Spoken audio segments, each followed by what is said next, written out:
We talking about sports, get ball. What it do, baby? Yeah. Welcome back to another edition of the number one podcast in your headphones, Prem Brulee. We're back again, and this episode I am joined by my big brother Vish again. Welcome back, Vish. I can't believe you keep having me back, man. It looks like the people love to hear the brothers chat about stuff. So love to be back. Yeah. Well, first of all, yeah, it's brother bonding time, because why wouldn't I want you on here? But also, it's around March Madness, and we're used to running a bracket pool. So now, with that bracket pool retired, we have all this time on our hands. It's true. So That's very true. Figured talking basketball is appropriate for us. We're usually like awake right now anyways, answering text messages, sending bracket invites, and making sure things blowing get up going. people's phones. It's like it's like the one time a year I would talk to some certain people. But anyway, well, if you listen to last episode, you know we're moving onward and upward. And before we continue with this spicy episode, a word from our sponsor.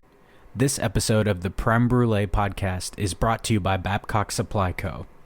They offer custom handmade items like pocket squares and bracelets to leather products you get to customize yourself. So whether you get a wallet, belt, a watch strap, an Apple Watch strap, a toiletry bag, or even a purse, you get to pick the color of the leather and the color of the stitching that comes on it. So go support my dude Blake. Get the fresh gear and the compliments that come with them. Find out more by following Blake on his Instagram at Blake_Babcock or by visiting his website, BabcockSupplyCo.com. That's Babcock as in Babcock. I met Blake through you, Vish. I'm happy that he's sponsoring this episode. It's a brand I can vouch for, just like last week. Yeah, I was gonna say it's like about time that Blake sponsors this podcast. It just makes a lot of sense. I've been trying. I've been at him a little. All right. With that, we'll start our Yaffammered off with March Madness. It is upon us. The tournament is happening after a year off, and this version in 2021 is all in the state of Indiana. I think it was advertised as Indianapolis, but it's pretty much a greater Indianapolis region from what at least these first round of games is. But they are doing the whole bubble thing in the state of Indiana. So 68 teams are going to be in that state for a few weeks now. So here we go. I mean, a couple things before I get your take and your thoughts. Like we said, we have some time to go through these. Gonzaga is the overall number one seed. No surprise there. They're basically unanimous first ranking in every ranking, and they've stayed there all year. The other number one seeds were Baylor, Michigan, and Illinois. The number two seeds, and these correspond with the order I just gave you the one seeds. Iowa is the two seed for Gonzaga, and then you have Ohio State, Alabama, and Houston, respectively, in each of those teams' brackets.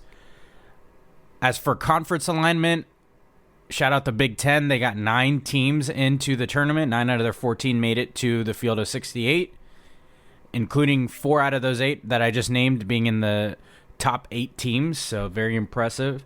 A few notes on Gonzaga, your number one overall seed. They could be the first team since the 75-76 Indiana Hoosiers team to win a title and finish undefeated. So if you have Gonzaga in your bracket, you are saying this is the first time in a long time that a team has gone undefeated. They would need to, I think, take their 26-0 record to 32-0. So with that, I'm going to get some of your thoughts. Vish, I'll let you go first on the regions, which one you think's toughest, which one you think's easiest, and then I'll take a stab at it myself. Yeah, I think one of the big points is really the 75-76 Indiana team that has gone undefeated. Is the last team to go undefeated and actually win the title. I mean, we've seen teams since, like Kentucky and I think even almost the Illinois team, but they got upset by the Buckeyes at the last game of the year a few years back. So, but, in terms of the toughest region, I think it can go many different ways. Michigan's region, they have a lot of hot teams right now, not just 2 through 4, but, they could potentially have an 8-9 matchup, especially with LSU, who played really well against Alabama. And so that could be a very tough matchup for a team that is missing one of their best players in Livers. And so, I think that's a tough region. But even if Michigan's missing Livers, I wouldn't really rule that way. And so I would even, look at Illinois as being one of the hardest. And a lot of teams can come out of that specific region. You look at Oklahoma State with Cade Cunningham and just, him being probably the number one pick, right? And some really hot teams. I mean, what do you think? I just, it can go so many different ways, and then we think one way going into it, but I think the Zags certainly have it the easiest, but I think it's so difficult to go undefeated the full time. I wish they would have had a loss. It would have made their region all the more easier. Yeah. So definitely the easiest is Gonzaga's. So even looking at the matchups, Gonzaga has played the 2, 3, and 4 seeds in their own region this season. And they've won by at least 11 points. They beat Iowa, Kansas, and Virginia all by 11 or more points this very season. And those are the other top seeds in their region. So there really would be no excuse. Obviously, this is a one-and-done tournament, so anything can happen on any given day. You could be shooting ice cold, and the other team could get hot out of their mind. But Gonzaga, on paper, I think has the easiest region.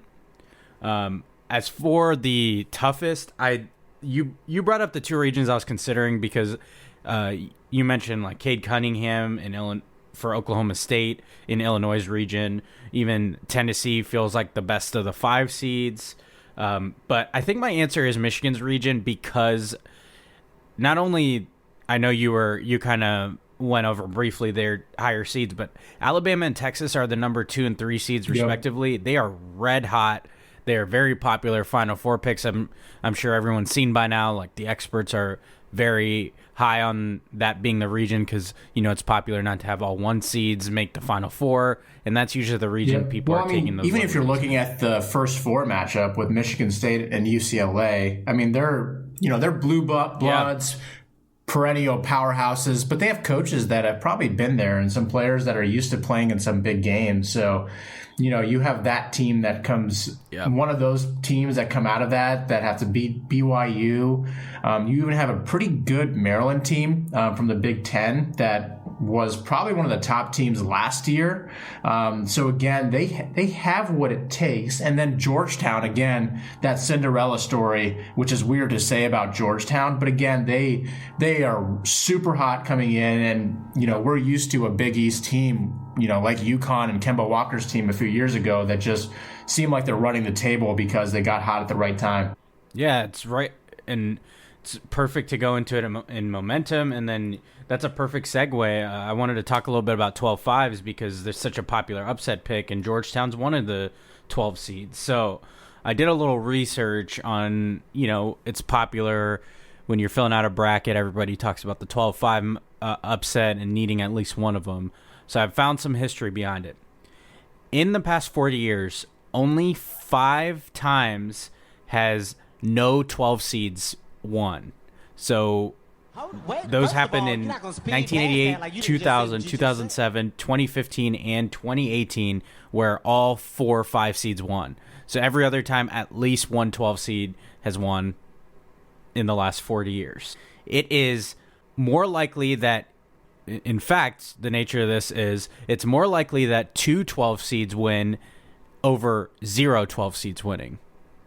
And also, there's almost the same odds that 3 12 seeds win as there are odds that none of them do. So when you're filling out your bracket, if you haven't already, it's something to consider. People say it all the time, but I never really did the research, or maybe I do it each year around this time. It's worth noting that you are way more likely to see 2 12 seeds win than 0. So if you don't have any upsets with that 5-12 matchup in one of your 4 regions, maybe circle back and see which ones are popular. You're looking at the 12-5 matchups, and Villanova went through, like, they stick out like a sore thumb with Gillespie just for the Wildcats being out. It's just a huge heartbreak because I think him being in for Villanova, Villanova's probably a higher seed to begin with, but they're also a perennial, like, hey, they can actually go far and make some upset picks and stuff like that. So it just kind of stinks for that. But again, another matchup to really look at. And I also like 4 and 13 as well. Typically they play one another right in the second round. And so it's something to, if you're like, hey, I don't really know about this team or this team, take the upsets. Who cares? It's fun. It's fun to root for the upsets. And it helps you if you're in a bracket pool and you call an upset that nobody else did. That's a point or two that nobody else is going to have. Yep. All right. Let's move over to the NFL. There's been a lot of free agency moves, but the number one move that caught the most headlines is that Drew Brees is retiring. He spent most of his career with the Saints, I think all but 5 years. He was drafted by San Diego. We all know the history there.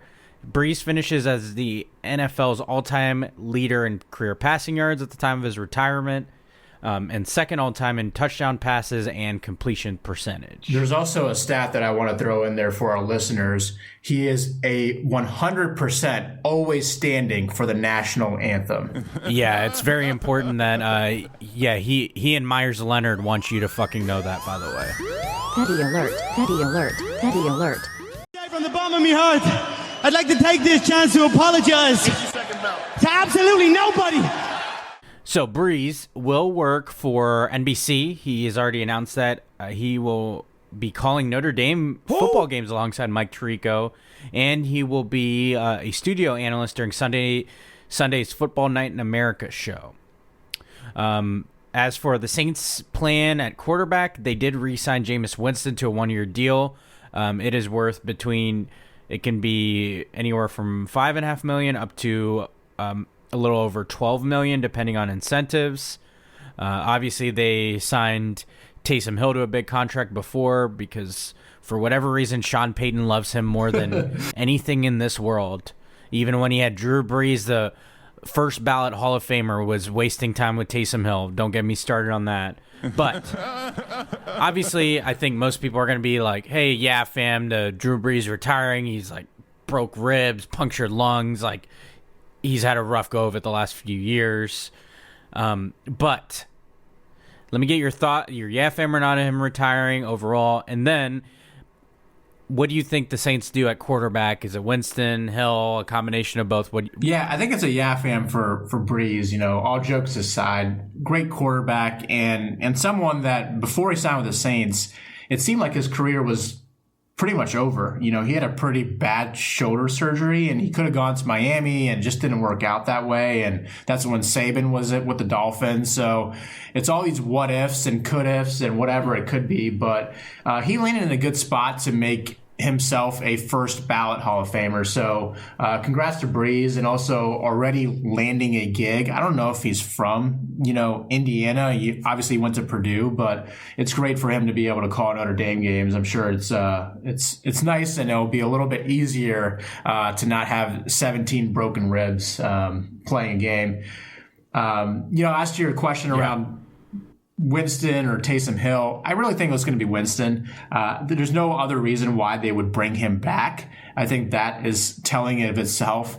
Taysom Hill obviously signed this gigantic voidable contract. I have no idea even how this shit works, and I feel like I know more about these types of things. But I still think Hill will come in and run some of those gimmicky plays, be in that Tim Tebow type of role. But I think it's going to be Winston's team. They have too many weapons to really try to play around with this. And they still have a division where they can be the winners if they need to. If they can beat the Bucs and continue to do that, they can beat the division. The Panthers are still going to be on the rebound. They're looking for a quarterback, and the Falcons obviously have the 4th pick, and so they're the worst, most talented team in the NFL, it seems like. What do you think? Yeah, I'm a yeah fan to him retiring. I kind of tipped my hand in the intro when I was presenting you with it. I I agree. I think the Saints got to play Winston, and I'm sure they'll use Taysom Hill in the same manner they did with Brees being quarterback, because, again, Sean Payton has this unreal love for him. I mean, kudos to Taysom Hill for willing to play special teams and all that, just like wanting to be on the field. But Sean Payton's like overuse of him is just baffling to me. I mean, maybe it'll make more sense with Jameis Winston at quarterback, but who knows? Maybe we'll see like a QB by committee that almost never works in college. Maybe he'll try it in the pros. But I think this significantly hurts their chances. Obviously, as long as Tom Brady is playing out of his mind and defying Father Time, that division essentially belongs to them. Carolina seems to be trending in a rebuild. And then, like you brought up the Falcons, I don't know what to make of them. Like on paper, they always seem to be good, but then they always shit the bed. So I think this is the Saints clearly taking a step back. They were in cap hell, basically, and they're trying to get out of it and still spend money. So we'll see what happens, but I think it's Jameis, like you said. All right, one more yeah, fam or not. PJ Tucker, former Rockets forward, has been traded to the Milwaukee Bucks. So the Bucks are sending guard DJ Augustine and forward DJ Wilson to the Rockets in exchange for Tucker and Rodion's Curix. And then there's some exchange of draft picks that's very confusing. It had to do with a off. What was that? What was that name again? What was Rodion's Curix. Who? Cool. All right. Cool. Yeah. Anyway, the main piece is that PJ Tucker is going to a contender in the East. The Milwaukee Bucks were pursuing him for quite a bit, and they do get, however they choose to use him, they get a pretty effective forward, a spot-up shooter, a hell of a defender, and PJ Tucker to add to their playoff push. So, yeah, fam or not, last episode we did our power rankings. Does the addition of PJ Tucker change the Bucks status in your power rankings? Neither one of us had them in our top 5, but essentially what I'm asking is, yeah, fam or not, does it increase their chances at coming out of the East? So you mean PJ Tucker and Rodion Curix, the addition to the Bucks? Okay, I just wanted to make sure that we were clear that those two would do that. You know, I don't think it changes the power rankings, so to speak. The only thing that would change it, you know, from looking back at it, I mean, the Sixers were, I think, in our top. I think they were number 2 in our power rankings overall. And with Joel Embiid going out, I think it gives a slight edge to the Bucks because PJ Tucker is just this versatile defender. He's great with the corner threes, just understands how to space the floor, just a great general. And then you pair him with, you know, Holiday and just Middleton and what that looks like. I've purposely not said Giannis, but I think the Bucks are, you know, again, it seems like the cards are aligning for them to have no excuses to win the East. And so PJ Tucker only adds versatility to that. So I think it would change my power rankings for a bit, but it's only just because Joel Embiid is out for a few weeks. Yeah, I'm a nod of this one. PJ Tucker's a great ad, but if we're asking, does it increase their chances at, you know, coming out of the East? No, I mean, it's still between the Brooklyn Nets and the Sixers. PJ Tucker doesn't move the needle to top either one of those teams. The Sixers, I think, just won the other day by over 20 points without Joel Embiid, so they're doing just fine. I don't see this move paying any kind of dividends. They're just adding another like decent under the radar guy, which, yes, it might help the Bucks gel, but until they perform in the playoffs, I'm not giving them the benefit of the doubt. So I'm a nod of this one. Doesn't increase their chances.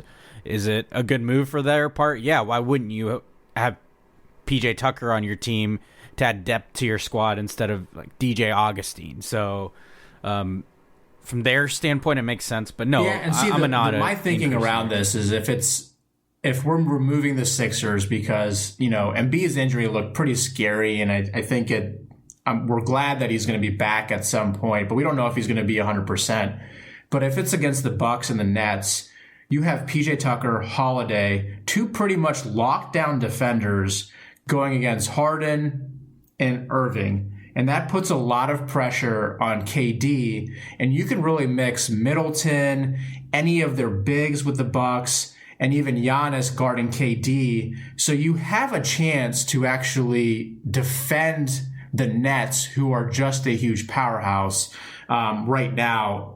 And KD, it seems like he's going to be out for a little bit longer. So there's not going to be much time for them to gel the way you would feel they need to gel in order to beat the Bucks. And that's the only reason why I say the Bucks getting, PJ Tucker only adds to their understanding to not just the intelligence that's going to be out on the floor for the Bucks, but also how you guard the Nets, who we both feel like are the top team and someone that is going to be very hard to beat, especially in a 7-game series.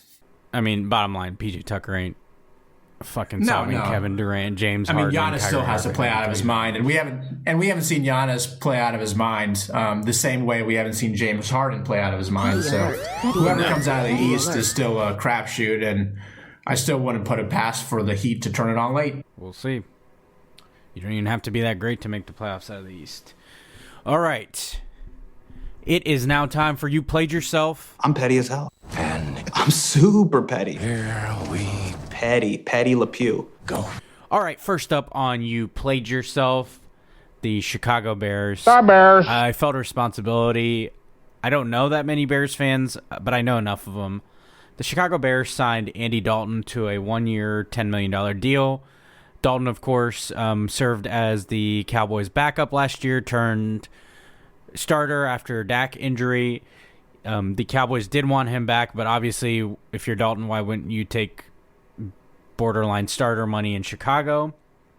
It was reported that the Bears settled on Dalton after they tried very hard, but failed very hard at getting Russell Wilson from the Seahawks. It was reported that the Bears offered 3 first-round picks, a third-round pick, and 2 starter-level players to try to get Wilson, in which the Seahawks clearly turned down. Bears, the Bears. Why the hell would you put all your eggs in the Russell Wilson basket? He didn't even officially request a trade, and you were knocking at the door of trying to acquire him, and then literally let the Seahawks hang up on you. Like, if you're willing to offer that much, like, offer some fucking more if that's what you were counting every single thing on. And the Chicago Bears still have their GM in place. They're a fucking mess. They're an absolute mess.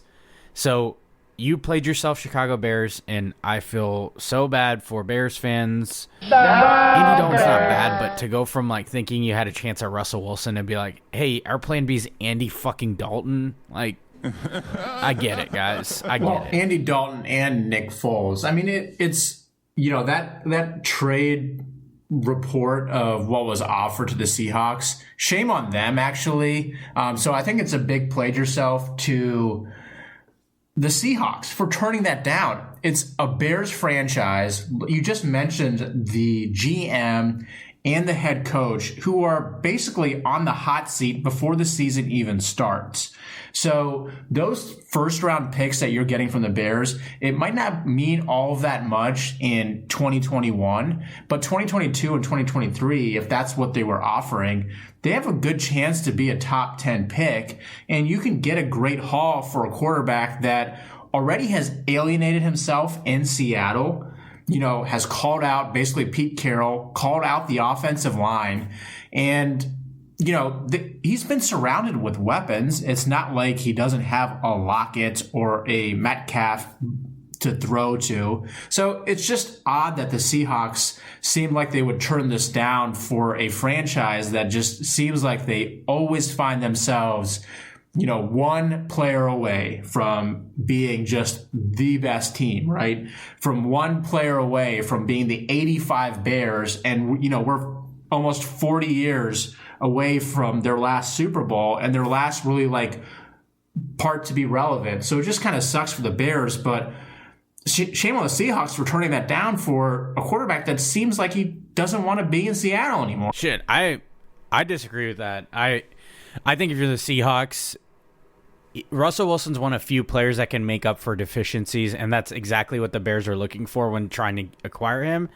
So if you're the Seahawks, Russell Wilson never said he wanted to be traded, and he's not like drawing a line in the sand like Deshaun Watson. I wish Russell Wilson would open his mouth. So it's kind of a you played yourself to him, because he's been very weird this whole saga. Like, I didn't request a trade, but here are 4 teams I would go to, which one of them was Chicago, which is part of the reason I'm sure Chicago pursued so hard. It's like, if you have a franchise quarterback, no matter what haul you get in draft picks, there's no guarantee you're hitting a lottery like Russell Wilson. He's a Super Bowl champ and a stupid play call away from being a 2-time Super Bowl champ, MVP, almost a perennial MVP candidate, even though obviously he famously didn't get any votes this whole time that we talked about. I don't think you give up a quarterback that willy-nilly. It's got to be a tremendous haul, and he's got to want out. So it's like, if he hasn't officially said that, I don't agree with parting with him. I think that's where you and I kind of deviate from this. But if I were the Bears, I wouldn't hang up the phone. Really that good? And that's a hot take, right? Yes. And I think that's something that we would look at, because when the Seahawks team made the Super Bowl, they had a really great defense. A very incredible defense where Russell Wilson, he had to be a little bit more than a game manager, but to that point, if you believe in the system around Seattle, and I think most NFL franchises would like to emulate what Seattle does. They draft really well. They figure out what players really fit in their schemes and what that looks like. They drafted Russell Wilson, in the 3rd round? And that was right after, I can't remember who they actually paid to be the starter, the perennial starter coming in. And Russell Wilson did beat him out. But who's to say that they can't do that again? And especially with getting a sort of haul from the Bears for what that looks like.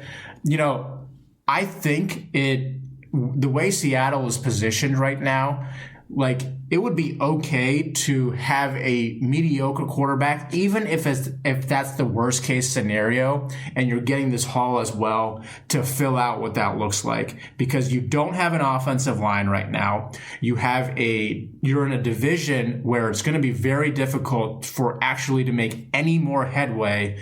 And on top of that, I think the part that's missing is Russell Wilson has been ironically weird. Before, it would always be like, hey, I'm Russell Wilson, go Hawks. Like, no matter what he would say. And so this is the first offseason where he's getting on all of these different podcasts, these platforms, and he's actually saying like, hey, yeah, I hate being hit. Well, if you're holding the ball, you're going to get hit. Like, that's on you sometimes. Like, it's not on the offensive line. They can't block for 15 seconds while you're running around and doing breakdance moves. So, we'll agree to disagree, but I think it's something where, at the Seahawks level, if someone has already called out your offensive line and players that are not just tradable or whatever like that, you've already created a rift in your franchise. And if Pete Carroll's your man in Seattle, then Russell Wilson kind of called him out as well this offseason. So, he's said more than he has, because he hasn't really ended any of his conversations with "Go Hawks," which he usually does. So I don't know. That's where I'm at. You're wrong, but Petty alert. Petty alert. Hey, it's your podcast. I'll let you get to have the last word. That's where I'll let my younger brother always have the last word here, especially on his own podcast. So you're damn right. All right. You Played Yourself goes to the Patriot way. Bill Belichick said, fuck you to not paying anything for premium talent like he almost always found himself doing. The Patriots have spent more than $270 million total on contracts this young offseason so far, including $150 million in guarantees. The Patriots are the 6th team in NFL history to spend more than $100 million in a single free agency. And bad news for the Patriots, good news for all of us who love to hate on them. None of the 5 prior teams even won a playoff game. None of those teams that spent that much previous history even won a playoff game, let alone multiple ones, won a Super Bowl, whatever you want to call it. The Patriots did decide to give Cam Newton another shot. No telling if he's going to be the starter, but they spend money on a couple tight ends, Hunter Henry, Jonnu Smith, signed a couple wide receivers. They are spending their cap space very aggressively this offseason, probably more than anyone. So You Played Yourself goes to that Patriot way. There is nothing like seeing Tom Brady win a Super Bowl without you for Bill Belichick to totally change up all of it. Yeah, I mean, you said it. I think part of it is also it's not a new take at all. I think we've seen a lot of the talking heads talk about it, but Bill Belichick is basically openly admitting that he sucks at drafting. And if you even look at what, you can say all you want about Jimmy Garoppolo and how he's supposed to be the next quarterback to take Tom Brady's, place or whatever that is. But, Jimmy G is not really that great. And so you've had this entire time where you've just kind of dicked around, and you've also had Tom Brady. But real quick, by the way, Jimmy G is do you think the Niners regret trading those picks to get Jimmy G? Speaking of trading for a quarterback? I don't think so, because I think it's the same way that the Rams are set up, with Sean McVay. When you have an offensive, I'll call it mastermind, like Kyle Shanahan, you can really fit any quarterback in there. But if you have a quarterback that's just slightly above average, not quite, way above average, but better than good, better than most. And I think that's what Jimmy G is, and understands systems and understands all of that. That's what you kind of want. You want that sort of veteran presence. You want that individual that understands what the Belichick way might be. So maybe the 49ers, but I think what they are really looking at is like, why the hell did we give him so much money before he even played a snap, it seemed like? And I think that's where they went wrong, is not giving up so much that they needed to. But for Jimmy G in particular, but the Patriot way, yeah, fuck the Patriots. Yeah. They've won enough. All right. Last but not least, on You Played Yourself, we are sticking in the NFL. We just passed 1 year of the Texans trading DeAndre Hopkins away to the Arizona Cardinals in exchange for David Johnson, a second-round pick, and a sleeve of saltine crackers. 1 year later, the Texans are almost close to down 3 franchise cornerstones. Don't ever play with yourself. No picks in this year's draft to show for it, Don't and ever have play truly yourself. become a laughingstock.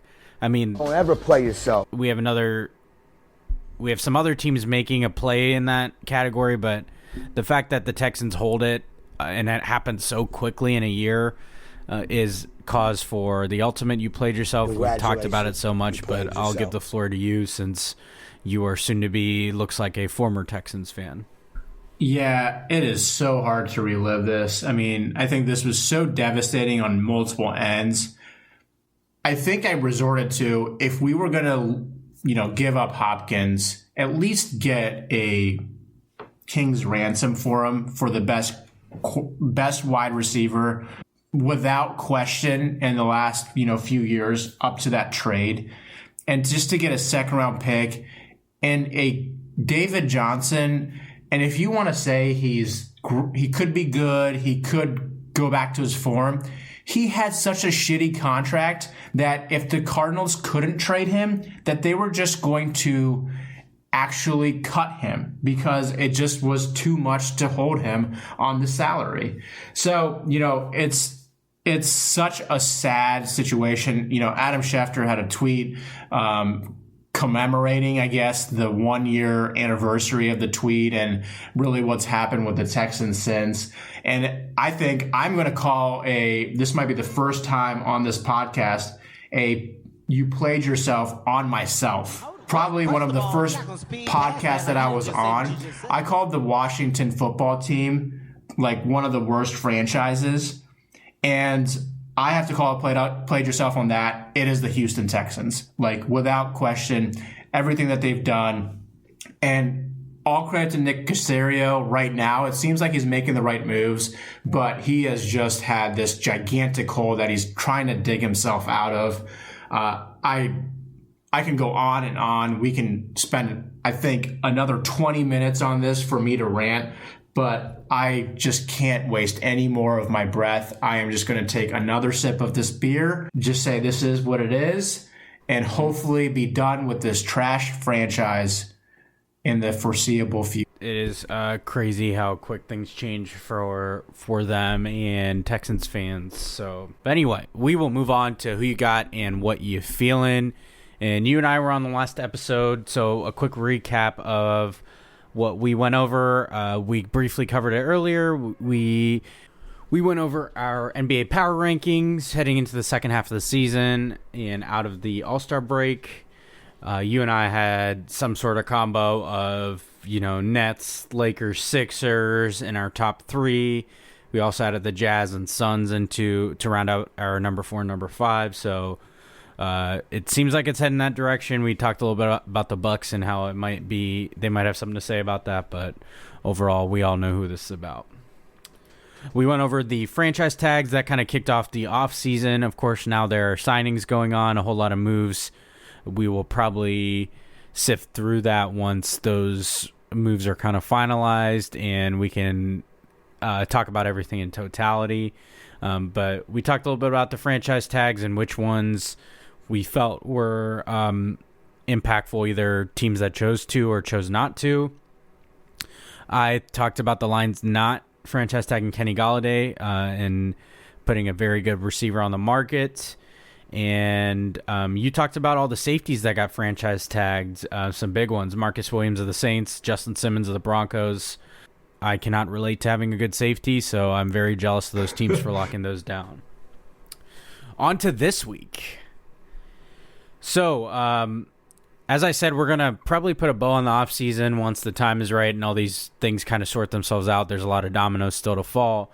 But in this short offseason, as moves are starting to become like unofficially official to actually official, your favorite move of the NFL offseason so far. I'm going to go first and then get your take on your favorite move. I personally love that the LA Chargers are spending on their offensive line. They signed all-pro center Corey Linsley, who's a Buckeye, go Bucks, and former 5th-round pick that won a starting job his rookie year and snapped the ball for Aaron Rodgers for years. He turned his all-pro year this past season into a hefty contract, becoming the highest-paid center. He will now be snapping the ball to second-year quarterback Justin Herbert. The Chargers didn't stop there. They're spending more on the offense line. They're prioritizing protecting him.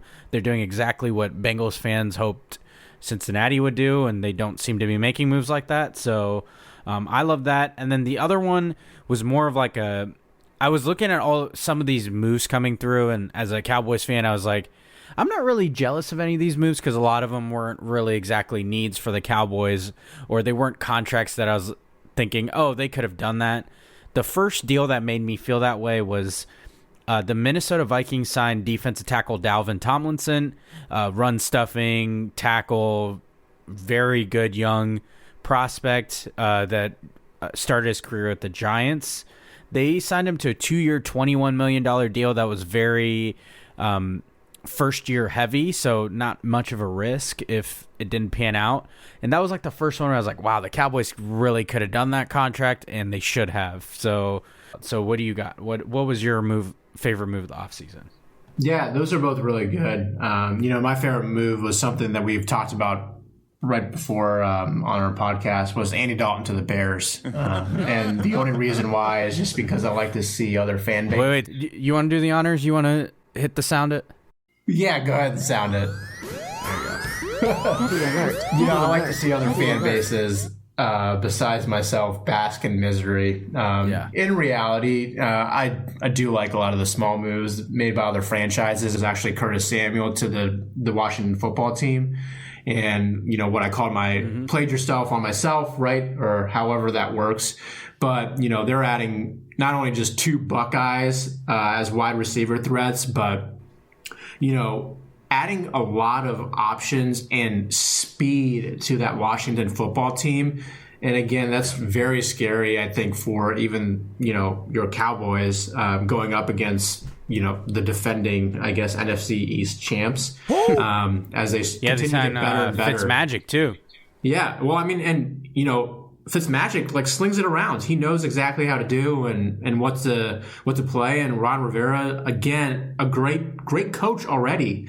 Just knows what to do, knows how to use players. So all jokes aside, I know one of my best friends, PJ, he's a big Bears fan. So I feel for him with this Dalton signing and what it could mean, and the QB battle that comes in the camp with Big Dick Nick Foles and Andy Dalton.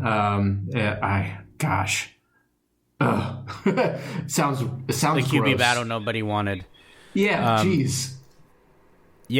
Curtis Samuel and Terry McLaurin, both Buckeyes, go Bucks. There's, by the way, nothing fucking worse than when a lot of your favorite players from the college you root for ends up in as a division rival.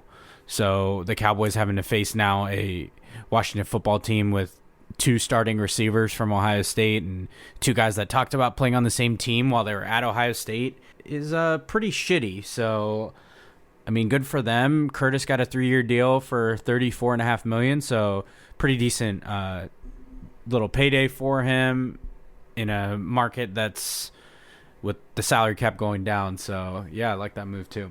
Should you sound the thing right now? Jeff, another co-host, one of your best friends, one of my good friends, he's gonna have to sell his Curtis Samuel jersey. Oh wait, yeah, exactly. Fucking Jeff, he never bought one. Now he's gonna be like, see, I told you, because he's a fucking jersey snob and he couldn't get the Stitch one or whatever. But I guess he has the last laugh now. Sorry to call you out, Jeff. Sorry to call you out, man. Okay, so we kind of put a bow on something we talked about earlier. So let's do that again with our other who you got. And I wanted to give me your Elite 8 matchups and who you think will make the Final Four out of those Elite 8 matchups. Yeah, it's so tough. We kind of talked about the regions and how it's Gonzaga seems to have the easiest path to the Final Four at the very least. Mm-hmm. So in Gonzaga's region, I'm going with the Zags, I think, over the Hawkeyes. I don't know who else to put, to be honest. Iowa, with Garza, seems like they could make it, but I wouldn't be surprised even if they just kind of fall short. But they have really picked up the defense lately. But it's just, again, it's really hard to see. I think the other area, we've talked a lot about Michigan. Livers being out is so detrimental for their team. Hopefully they get him back at some point, and that's what I'm kind of banking on for my next kind of region. So I'm picking Michigan over Texas. Texas, you talked about a little bit before. They've gotten really hot as of late. Shaka Smart has been there, knows how to coach in the NCAA tournament. It's actually weird seeing him without hair if you've actually seen some college basketball this past season. And the other kind of region, the other regions, I think I would go with some homer picks. I'm going to go with the Buckeyes over the Baylor Bears.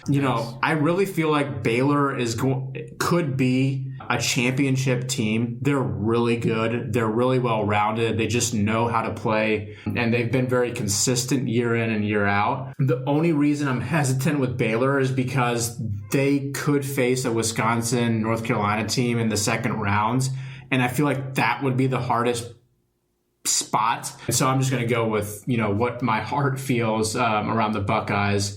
And then really, I think Illinois is obviously one of the best teams, a betting favorite to win the ship this year as well, if you're not picking Gonzaga.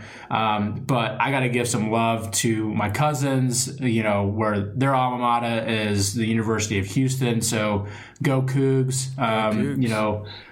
So I'm going to pick University of Houston over Illinois. That's kind of what I have right now, and I feel like I'm pretty set on that. So what do you think, man? So you got, just to recap, you got Gonzaga, Michigan, Ohio State, and Houston as your Final Four. Yep. I am going Gonzaga over Iowa in that West region. Yep. In the South region, I am going with Baylor over Ohio State. My heart tells me Ohio State, but they also make my heart hurt with how dramatic they make things. So I think I know too much and have seen too much to trust it, because they find a way to make every fucking game close so maddening. Over in the Midwest region, I have Illinois over West Virginia. I truly don't know what to make of the bottom half of that bracket. I like Illinois to come out of the top, even though I really do I think it's going to be fun to see Ayo Dosunmu and potentially Cade Cunningham go against each other. I love those top tier player matchups, and you'll probably see both of them in the NBA as lottery picks. But in the bottom, I'm definitely rooting for the Cougs. I'm rooting for the Cougs to come out of there. I would love some Big Ten love either. So either one of the top 2 seeds out of that region would be great. And then I'm kind of going. It seems like a cop out because it's the popular way to go, but I'm going with Texas out of the East region over Michigan, and I think I struggled more with who I potentially see in the Sweet 16 matchup, Texas and Alabama, if they end up facing each other, because they're both so scorching hot of teams. So I could see either one coming out of there, and I think this is more a result of hey, I just don't want all 1 seeds, because especially if Livers is back, like you said. If not, Michigan is almost maddening that they're that good, and they have annoyingly size, and they're going to continue recruiting well. They are a basketball school now, by the way. But that's so my Final Four for keeping tabs here. I have Gonzaga, Baylor, Illinois, and Texas. So 3 1s and a 3 is mine. It feels kind of cop out, but that is what it is this year. Yeah, I mean, I think the one thing that you said at the beginning of it is all these games are played in Indiana and likely without fans or very limited fans. So, the things that we see on TV, and we get to feel the atmosphere of the crowd and really starting to root for some of these upsets and things might not happen. I think we've heard that, especially from Mark Titus and Tate Frazier, who do Titus and Tate, that it could be all chalk, which is okay, because no one's really going to be rooting for these teams to fall and go down, and there's not going to be fans, going against this squad or whatever it is, and you also don't have the benefit of being in a region. So if we were actually in the West region, it makes Gonzaga really likely to come out. And then even in the West region, a team like Kansas seems to get a lot more love, because you're going to have a following of fans that are going to be going to a lot of these games, and you're not going to have that this year. So it's going to be a little tough. I know we're divulging some of the information that goes into why we make some of these picks, but I think it's just important to lay out for our listeners. All right. As for what I'm feeling, it is not running a bracket pool this year. I have never enjoyed a Selection Sunday so much. I went directly from looking at the brackets unveiled. First we went from watching Ohio State lose a heartbreaker in the Big Ten title and overtime to Illinois after a valiant comeback. Then I went right into Selection Sunday, and it did not involve me having to open my computer and leave my phone charging because I was blowing up everyone's phone and running a huge ass bracket pool with you. So I am feeling not having to do one. We had a 11 year run running what became a very large bracket pool, and in 2019 we announced that it was our last year, and then I won't say we canceled the tournament by not having the bracket pool, but I won't not say it either. I'm just kidding. It was clearly COVID, but anyway, our last year of the bracket pool is 2019, and then 2020, the tournament obviously got canceled. So it was kind of weird going into 2021 and realizing this is the first time we truly haven't had a bracket pool to run. So I'm feeling that. Yeah, I mean, I think you joined me, I think really when you probably were a senior in high school. So probably 2009, but before that, I actually took over for one of my other good friends when he was going on spring break for freshman year in college. So it's actually been going on since 2006, maybe 2007, actually, officially for that, actually March Madness. So we had a really good run, and I think we almost got up to 200 people in our pool.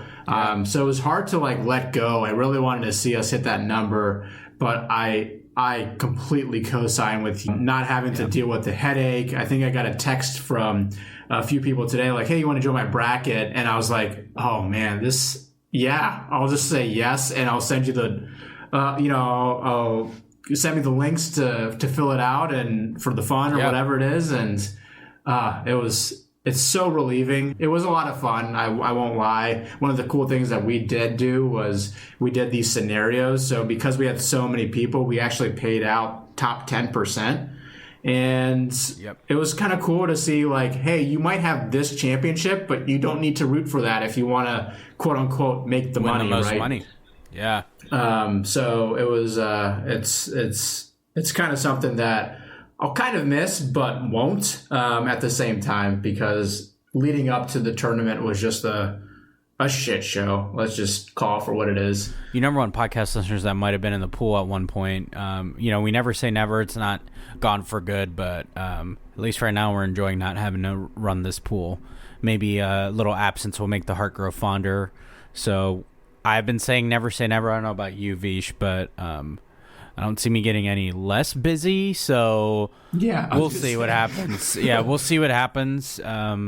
The people are calling for it maybe one day, but as of right now, no plans, and maybe someone will take the torch and run it themselves, and people won't even think about it later. So yeah, and the number one podcast listeners that have joined our pool before, if you're looking for something to join, just hit us up, and we'll send you in no harm's way, and make a nice referral to people that are running a pool this year. So you know what? I'm not even co-signing that because I don't even want to be a middleman. That's going to turn into too much. Yeah, it's there like, you go. Maybe you have contacts from your old pool. No, we ain't doing that. If we're out, we're out. Let us be totally out. You can do that shit. I ain't. People are like, oh, just feel free to tell whoever. No. If people ask me, that's cool, but I ain't offering my middlemanship here because that's just a step below from running your own pool anyway. This is very true. Well, I think if people are listening to this podcast, don't ever play yourself. You know, they can reach out to me, and I won't be tweeting anything out, and they can do all of that. So yeah, you know how to find me. If you don't, then that's shame on you. You number one podcast listeners considering a bracket pool, just like I'm just fair warning. Be careful what you wish for. Be careful what you wish for, and what you're managing. We do have plenty of advice for you if you so seek it out. Things we've learned over the years, things you've learned over the years, especially doing it longer. But be careful you don't play yourself. Sometimes it's just easier to join a bracket pool. This is very true. All right. Now, let's wrap up the episode. And, we finish each one. Too much sense. Let's hit it. My advice for this week is more of just a reminder. You ever just find yourself hating on someone or something? My reminder is just to check yourself from doing that, because it's very convenient sometimes to hate, but it doesn't mean it's easier. You'll find it's much easier to love on something or support something or just let it slide than focusing your energy on hate. And if you do support something, then you'll find that energy returns to you. So if you catch yourself being that way, it's natural, but try to catch yourself is the point, and try to support things instead of hate on them, or at the very least just leave them be instead of using up your energy to hate on something, because it seems like it sucks energy, whereas showing love just puts energy out in the universe. It's a net positive. So it's my too much sense for the week.